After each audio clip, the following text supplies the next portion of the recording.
আসসালামু আলাইকুম মুসলিম ভাই ও বোনেরা।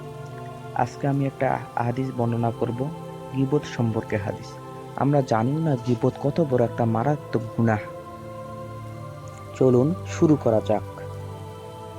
নবীজি সাল্লাল্লাহু আলাইহি ওয়াসাল্লাম বলেন, মেরাজের সময় আমি কিছু লোকের পাশ দিয়ে অতিক্রম করছিলাম, যাদের ছিল তামার নখ। সেই নখ দিয়ে তারা নিজেদের চেহারা এবং বুক ক্ষতবিক্ষত করছিল। আমি বললাম, জিব্রাইল, এরা কারা? উত্তরে তিনি বললেন, যারা দুনিয়াতে মানুষের গোশত খেত, অর্থাৎ গীবত করত এবং মানুষের সম্মানহানি করত।